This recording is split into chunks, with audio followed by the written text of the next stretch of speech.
আজকে তোমাদের সাথে আমি শেয়ার করে দেখাবো, আমি একটা বিরাট বড় মাছের রেসিপি বানাবো। বিশাল বড়, সে বিশাল বড় মাছ। সেই মাছের রেসিপি প্রথম থেকে শেষ অবধি সবাই দেখবে। এই যে সেই বিশাল বড় মাছটি, মাছটি দেখতেই পাচ্ছো, এত বড় আমি হাতেও ঠিক ধরতে পারছি না, বিশাল বড়।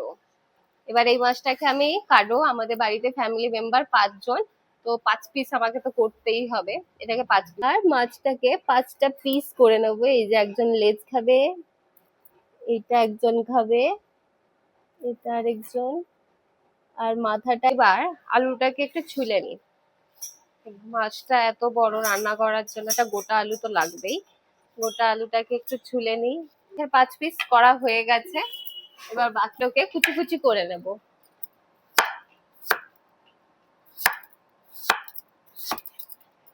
এগুলোকে একদম ছোট ছোট করে ঝিরি করে কেটে নিতে হবে, এরকম। মাছটা তো খুব বড়, তাই গোটা আলুটাই লাগবে। পুরো মাছটার জন্য পুরো গোটা আলুটাই কুচি কুচি করে নেব। কেটে নিয়েছি, ভালো করে কেটে নিয়ে ধুয়েও নিয়ে এসেছি। এবার আলুগুলোকে এখানে রেখে দিই। একটা ইনগ্রিডিয়েন্টস হয়ে গেল, মানে তরকারিতে দেওয়ার জন্য, মাছের ঝোলে। এবার পেঁয়াজটা কাটবো। খুব টক টক আওয়াজ করি আমি, চশমা ছাড়াতে কি দেখছি, নিজের হাতটাই না কেটে ফেলে দিই। তুলে নিয়ে এসে ধুয়ে নিয়েছি। আমার একটু না ধুলে ভালো লাগে না, বারে বারে ধোয়া একটা অভ্যাস। তো এবার এটাকে চপ করে নেব। এবার একটু, মাছটা তো অনেকটাই বড়, গোটা পেঁয়াজটাই দেবো, কিন্তু এটাকে আর একটু চপিং করে দেবো যাতে ভালোভাবে কষানো হয়ে যায়। এটা পুরো চপিং হয়ে গেছে। এবার পেঁয়াজটাকে তুলে রেখে দেবো।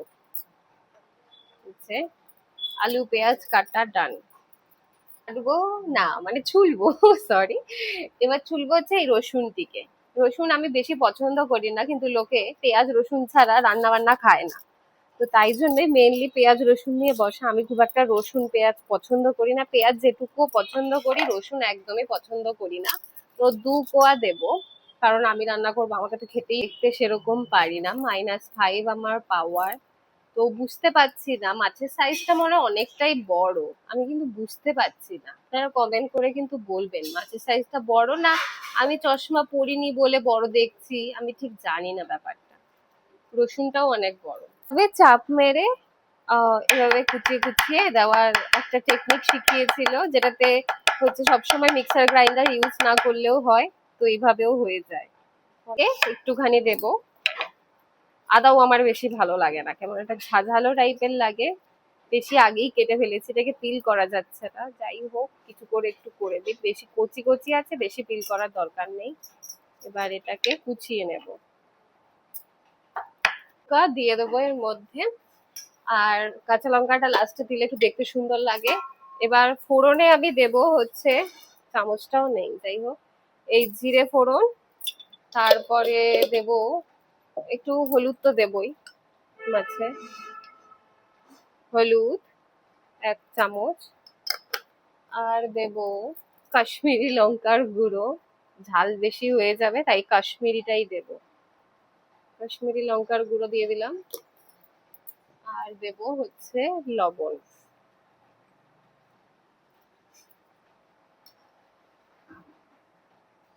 লবণ, এই মাছটাকে একটু নুন হলুদ মাখিয়ে নি। বিরাট বড় মাছ, একটু তেল দিয়ে দেব। ভাজা স্টার্ট করলাম। বিরাট বড় মাছ একটা আগেই দিয়ে দিয়েছিলাম, ওটা ভাজা হয়েই গেছে অলমোস্ট। মাছগুলো ভাজা হয়ে গেছে, এবার তুলে নেব। একটা যেন না ছুটে যায়, তাহলে খাওয়া বাদ। পেঁয়াজটা দেবো, পেঁয়াজটা চপিং করে রাখা ছিল, দিয়ে দিলাম। অনেক বড় মাছের জন্য গোটা একটা পেঁয়াজ, গোটা একটা আলু। এবার আলুগুলোকেও দিয়ে দেবো। আলুটা দিয়ে আলু আর পেঁয়াজটা ভাজা ভাজা করে নেব।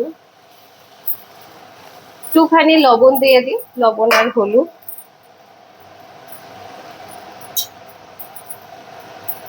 বাকিটা পরে দেবো। হয়ে গেছে। এবার দিয়ে দেবো রসুন কুচিগুলো আর আদা কুচিটা। রসুন আর আদা কুচিটা পুরো দিয়ে দিলাম। লবণ দিয়ে দিই, একটু হলুদ গুঁড়ো আর একটু লঙ্কা গুঁড়ো। লঙ্কাটা একটু বেশি দেবো, ঝাল ঝালই ভালো লাগে। একটু জল দিয়ে দেবো এবার। লঙ্কা দুটোও দিয়ে দেবো। মাছগুলোকে দিয়ে দেবো। এই যে ফাইনালি আমার রান্না দেখুন কি সুন্দর করেছি, এত বড় মাছের রান্নাটা, সবাই খাবো 5 জন আমরা।